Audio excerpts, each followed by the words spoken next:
and you can have like more like a renaissance than a revolution. You can go back to find good stuff. I mean, this is one of the values of conservatism is that you preserve good stuff. Yeah. You refine good stuff and value it. And get rid of the bad stuff. That's the liberal spirit, and as it pertains to psychedelics, right? You want to see what the bad stuff is. If we're talking psychologically, trauma, negative thought patterns, obsessive thought loops, things that we're struggling with, but you want to conserve the important things, and that plays out politically, that plays out psychologically, that plays out socially. Yeah, to steelman conservatism, you want to preserve the stuff that works. And that's why it's tied with tradition and so on. And then to steelman the liberals, they want to progress and keep moving forwards and changing, happy to change things to find better. But these are just they can be valid at different times. Here's me speaking as a kind of centrist. You can pick from either, because sometimes there's a good argument to be progressive, and sometimes there's a good argument to preserve. And psychedelics shouldn't be co-opted, I think, for political agendas. That was done by Timothy Leary, and at the time, and history hasn't really looked favorably on his attempt, on his project. And of course, in a sense, it really didn't work out, because it crashed the whole sort of, scientific and medical effort around psychedelics. Can't pin it all on Timothy Leary, but you can pin some of it on his kind of messaging. So I hope that we're a little more mature this time around, to try and work with the system, be pluralistic, be diplomatic, be mature, be sophisticated, and not influenced by stigma, not influenced by overhyping, and not influenced by trashing because we are scared or want to continue telling the world that drugs are bad, and something really simplistic and that's just ridiculous. Really, isn't it? Can we not please grow up and get out of that nonsense? And I mean, alcohol is widely available and celebrated, and hopefully used responsibly by a lot of people, but also used irresponsibly by a lot of people, right? Powerful tools are powerful, for good and bad. And the classic one that Stan Groff would talk about would be the knife. In a surgeon's hand, it can save lives.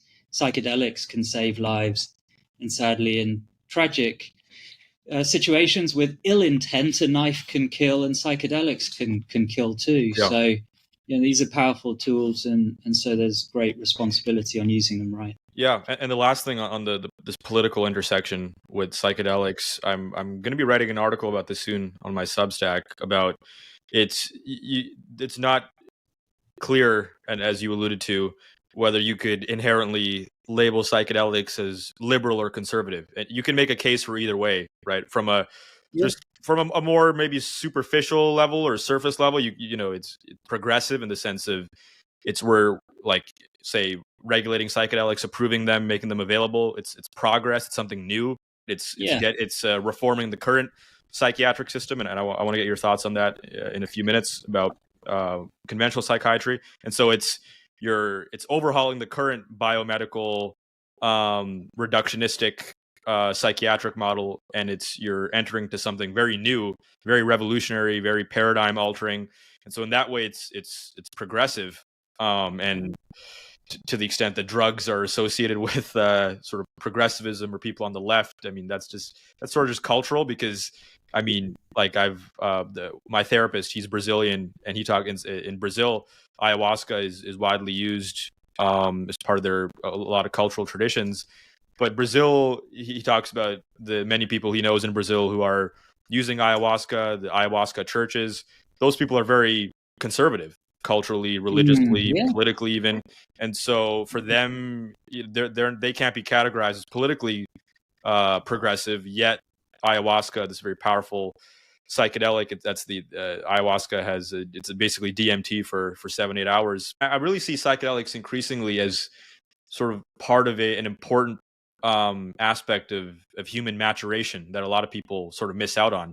And this is sort of, Gabor Mate talks about a lot of adults, the way they behave is like children, people in their 40s and 50s, whether it's temper tantrums or sort of looking for validation, wanting certain things, searching for love, searching for connection. It can often feel very childlike. It can feel like people haven't matured.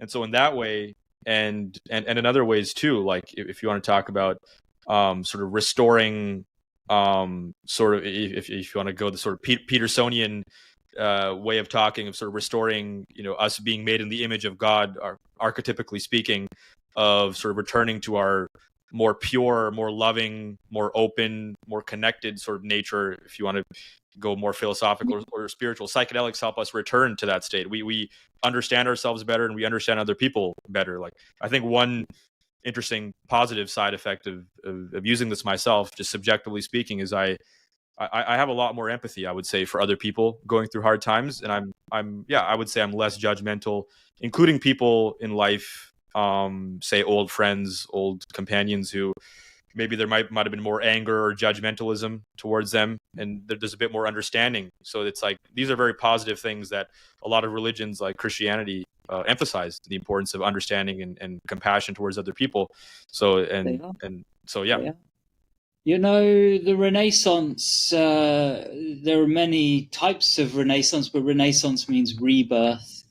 And, it appeals to themes of recovery and restoration. And so I do think it's good that we have that term, the psychedelic Renaissance, because it works. It's valid in my view. It's not a revolution. Revolutions can be quite, destructive. But I do think what can happen with psychedelics is something like a restoration of values that have been forgotten, maybe an awareness that was forgotten. And it takes us back to traditions and ancient philosophies, whether back to ancient Greece and ideas like Plato's idea of what would it be to exit the cave, where you had a kind of imprisoned quality of consciousness, only saw the shadows on the wall as being real. What would it be to be let out of that cave? It would be very jarring, but in a sense, you would be seeing reality as it really is.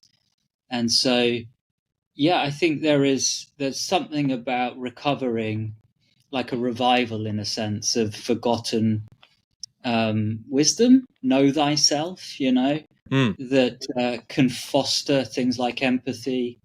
It can enable us to be less blind-spotted, less blinkered in how we navigate through the world. This is the ideal, but these are the ideals and values that I think we can rediscover and that could serve us well, for reasons of health and living well more generally. One would love to think more peacefully as well.